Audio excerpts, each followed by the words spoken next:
एक महिला टीचर अपने ही स्टूडेंट को अपने प्यार के जाल में फंसा लेती है। फंसाने के बाद उसके साथ शारीरिक संबंध बनाने लगती है। उस स्टूडेंट की उम्र महज 13 वर्ष थी और महिला टीचर की उम्र 23 वर्ष थी। दोनों में 10 वर्ष का अंतर होता है। यही बात सबको परेशान कर रहा है। एक दिन की बात है, वह महिला टीचर प्रेग्नेंट हो जाती है। प्रेग्नेंट होने के बाद इस लड़के को अपने साथ लेती है और घर से फरार हो जाती है। जब घर से फरार होती है, फिर इसके बाद जो हुआ कहानी में आप सबको विस्तार से बताएंगे। नमस्कार, प्रणाम। हम अजित यादव शेरा भाई, हमारे इस चैनल में आप सबका बहुत बहुत स्वागत है। अगर आप लोग हमारे इस चैनल को सब्सक्राइब नहीं किए हो तो आप सबसे निवेदन है, आप लोग हमारे इस चैनल को सब्सक्राइब करें, लाइक करें, कमेंट करें। कहानी अच्छी लगे तो उसको शेयर जरूर करना। ये बिल्कुल सच्ची कहानी है। इस कहानी को आप लोग पूरा सुनिएगा, हम उम्मीद करते हैं कि पसंद करेंगे। ये कहानी शुरू होती है गुजरात प्रांत से। यहीं का एक शहर है सूरत। इसी शहर का एक इलाका पड़ता है पुणे। यहीं का रहने वाला एक लड़का जिसकी उम्र महज 13 वर्ष बताई गई, और उस लड़के की एक महिला टीचर थी जो कि ट्यूशन पढ़ाने का काम करती थी। उसकी उम्र 23 वर्ष थी। वह महिला टीचर इसके घर आती थी, इस लड़के को ट्यूशन पढ़ाती थी और ट्यूशन पढ़ाते पढ़ाते इस लड़के को पसंद करने लगती है। जब इस लड़के को पसंद करने लगती है, तब इस लड़के के घर तमाम लड़के ट्यूशन पढ़ने के लिए आया करते हैं। अब वह महिला टीचर सोचती है कि जब ये लड़का अकेला रहता तब इसके साथ कुछ नाजायज संबंध बनाए जाते।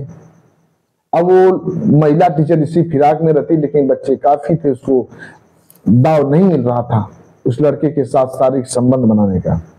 अब वह महिला टीचर इस लड़के के गार्जियन से कहती है, उस लड़के के माता पिता से, कि इस लड़के को हमारे घर आप लोग ट्यूशन के लिए भेज दिया करिए।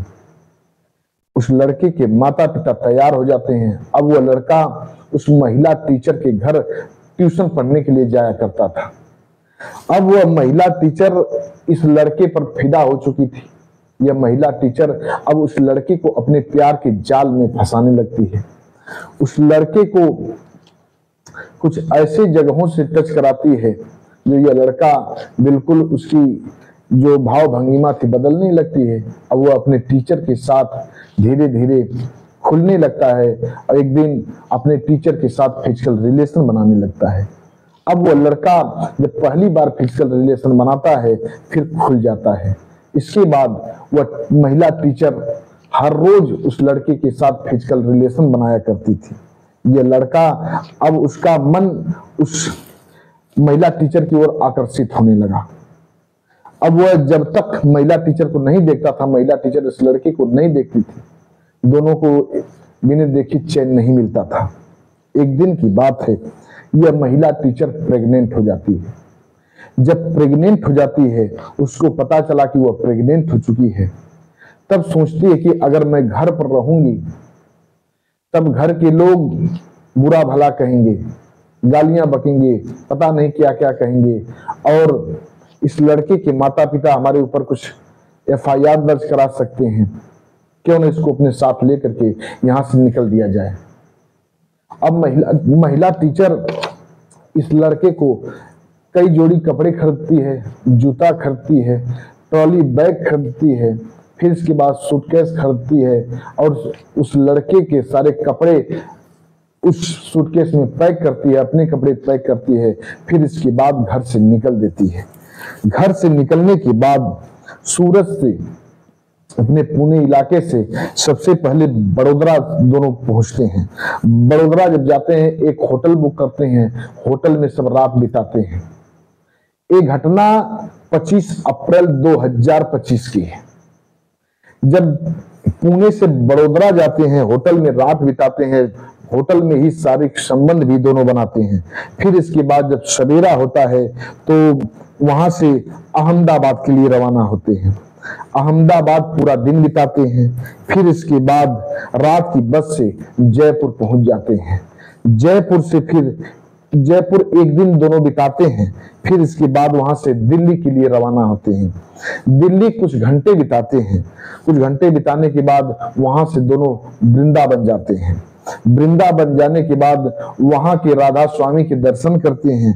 दर्शन करने के बाद दोनों मिन्नतें करते हैं कि हम दोनों की शादी हो जाए और हम दोनों साथ साथ रहें। यही मिन्नत करके फिर वहां से दोनों चलते हैं। 30 अप्रैल को सुबह सुबह जयपुर से अहमदाबाद आ रहे थे। तभी पुलिस को जानकारी मिलती है कि दोनों टीचर और स्टूडेंट दोनों एक बस में बैठे हुए हैं, लग्जरी बस है, उसी में बैठे हुए हैं। खुफिया के माध्यम से जानकारी मिलती है। पुलिस की 4 टीम, पुणे की 4 टीम पुलिस की इन दोनों को खोजने में लगी हुई थी। जब पता चलता है कि ये दोनों जयपुर से अहमदाबाद के लिए जा रहे हैं, एक लग्जरी बस में दोनों बैठे हुए हैं, तब आनंद फानंद में पुलिस वहां पहुंचती है, बस को चेक कराती है। एक बस चेक करती है, नहीं मिलते हैं। दूसरी बस चेक करते हैं, नहीं मिलते हैं। फिर तीसरी बस जब चेक करते हैं तो उसी में दोनों बैठे हुए मिल जाते हैं। जब दोनों मिल जाते हैं, पुलिस दोनों को पकड़ करके पुणे थाने में लेकर के आती है। थाने में अब पुलिस दोनों से पूछताछ करने लगती है। इस लड़के की उम्र जब 13 साल बताई गई, तब लोगों को यकीन नहीं हो रहा था कि यह लड़का इस महिला टीचर को प्रेग्नेंट कर सकता है, क्योंकि अपने बयान में यह महिला टीचर बताती कि मैं इस लड़के के बच्चे की मां बनने वाली हूँ। ये जो हमारा स्टूडेंट है, इसके बच्चे की मैं मां बनने वाली हूँ। पुलिस को हैरानी होती है। पुलिस को लगा कि यह बच्चा प्रेग्नेंट नहीं कर सकता। अब पुलिस इस लड़के का जांच करवाती है और जांच करवाने के बाद पता चलता कि यह जो इस महिला टीचर के कोख में पल रहा बच्चा इसी लड़के का है। पुलिस हैरान हो जाती है। फिर इसके बाद अब पुलिस इस महिला टीचर को रिमांड पर लेती है। रिमांड पर लेने के बाद इससे पूछताछ करती है, सारी सच्चाई उगलवाती है।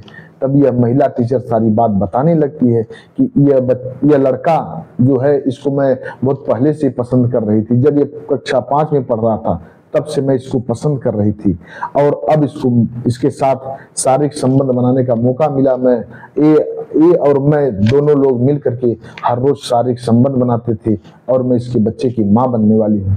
इसीलिए हमारी इच्छा हुई कि इसको अपने साथ लेकर के कहीं भाग जाऊं और छुप करके अपना जीवन बिताऊं। जब ये 18 वर्ष का हो जाएगा फिर इसके साथ मैं शादी कर लूंगी। वैसे तो 21 वर्ष लड़कों की उम्र 21 वर्ष मानी जाती है और लड़कियों की उम्र 18 वर्ष मानी जाती है।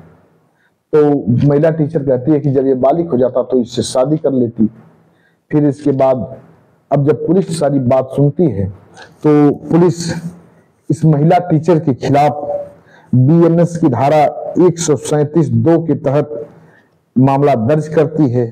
फिर इसके बाद पोक्सो एक्ट की धारा 4, 8, 12 इस पर जोड़ दिया जाता है।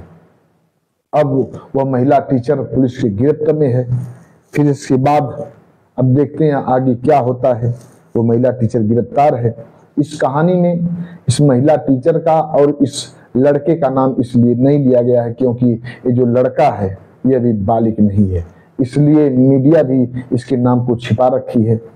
ये कहानी आज सबको हैरान कर रही है और इस कहानी की जब जानकारी मुझे लगी तो इच्छा हुई कि इस कहानी को आप लोगों के सामने रखा जाए।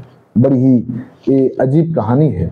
इस कहानी को आप लोग कितना पसंद करते हैं कमेंट बॉक्स में आप लोग बताइएगा।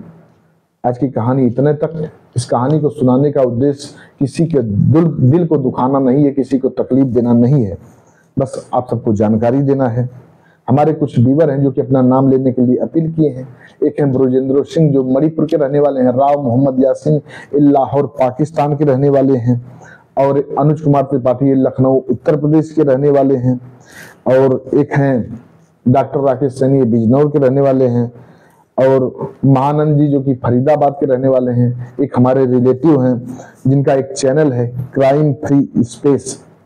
इस चैनल पर भी आप लोगों को तरह तरह की कहानियां देखने और सुनने को मिलेंगी। आप लोग इस चैनल पर जाइए और इस चैनल को लाइक सब्सक्राइब जरूर करिएगा। जो लोग हमें पसंद करते हैं वे लोगों से निवेदन है उन लोगों से कि आप लोग इस चैनल को सब्सक्राइब जरूर करिएगा, इस चैनल को सपोर्ट करिएगा। इस चैनल का लिंक हमारे डिस्क्रिप्शन में आप सबको मिलेगा। आप लोग इसे जरूर उठाइएगा, मदद करिएगा। तब तक मिलते हैं अगले एपिसोड में किसी एक नई कहानी के साथ। तब तक के लिए नमस्कार।